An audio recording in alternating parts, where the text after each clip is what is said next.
ಮಂಗಳೂರು ಮಿರ ಸುದ್ದಿ ಸಂಚಯಕ್ಕೆ ಸ್ವಾಗತ. ನಾನು ನಿವೇದಿತಾ.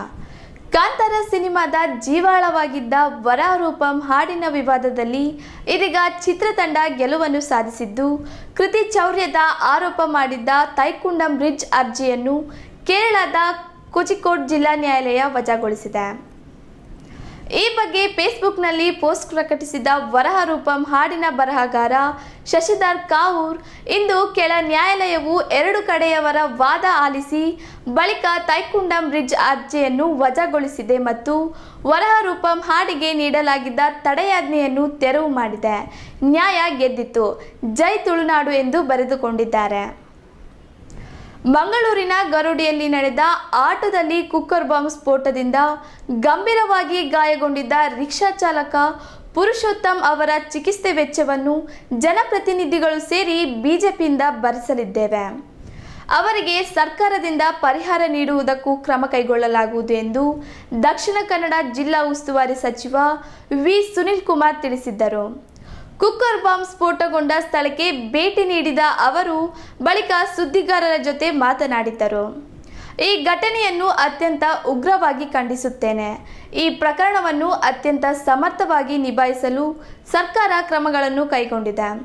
ಈ ಘಟನೆ ಹಿಂದೆ ಯಾರಿದ್ದಾರೆ ಎನ್ನುವುದನ್ನು ಪತ್ತೆ ಹಚ್ಚಲು ಹಾಗೂ ಅದರ ಆಳ ಮತ್ತು ಅಗಲವನ್ನು ಅರಿತು ಈ ಪ್ರಕರಣವನ್ನು ಸಂಪೂರ್ಣವಾಗಿ ಭೇದಿಸುವ ಉದ್ದೇಶದಿಂದ ಇದರ ತನಿಖೆಯನ್ನು ರಾಷ್ಟ್ರೀಯ ತನಿಖಾ ಸಂಸ್ಥೆಗೆ ಹಸ್ತಾಂತರ ಮಾಡಲಾಗಿದೆ ಎಂದರು.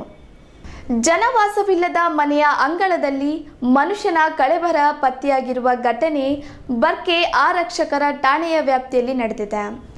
ಬರ್ಕೆ ಆರಕ್ಷಕರ ಠಾಣೆಯ ವ್ಯಾಪ್ತಿಯಲ್ಲಿ ಬರುವ ಮಣ್ಣಗುಡ್ಡೆ ಹೋಟೆಲ್ ದುರ್ಗಾ ಮಹಲ್ ಮುಂಭಾಗದ ರಸ್ತೆ ಸಮೀಪದ ಜನವಾಸವಿಲ್ಲದ ಮನೆಯ ಅಂಗಳದಲ್ಲಿ ಅಸ್ಥಿಪಂಜರ ಪತ್ತೆಯಾಗಿರುವುದಾಗಿ ಸ್ಥಳೀಯರು ಪೊಲೀಸರಿಗೆ ತಿಳಿಸಿದ್ದಾರೆ. ಇನ್ನು ಮಾಹಿತಿ ತಿಳಿದ ತಕ್ಷಣ ಬರ್ಕೆ ಠಾಣಾ ಪೊಲೀಸರು ಸ್ಥಳಕ್ಕೆ ಆಗಮಿಸಿದ್ದು ತನಿಖೆ ನಡೆಸುತ್ತಿದ್ದಾರೆ.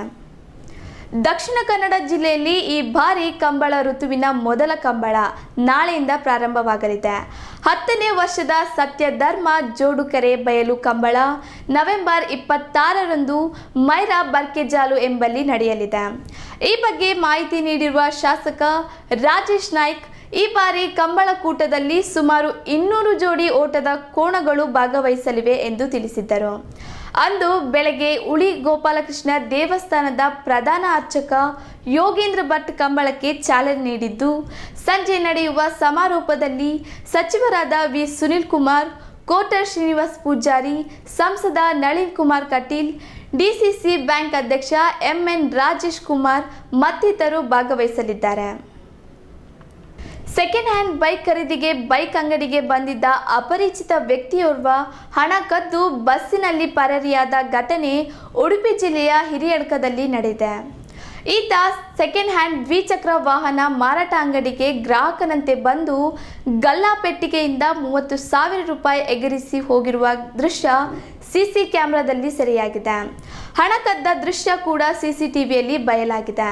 ಈ ಬಗ್ಗೆ ಹಿರಿಯಡ್ಕ ಪೊಲೀಸ್ ಠಾಣೆಯಲ್ಲಿ ಪ್ರಕರಣ ದಾಖಲಾಗಿದೆ. ಹೆಚ್ಚಿನ ಸುದ್ದಿ ಮನೋರಂಜನೆಗಾಗಿ ಮ್ಯಾಂಗ್ಳೂರ್ ಮಿರರ್ ಚಾನೆಲ್ಗೆ ಸಬ್ಸ್ಕ್ರೈಬ್ ಮಾಡಿ.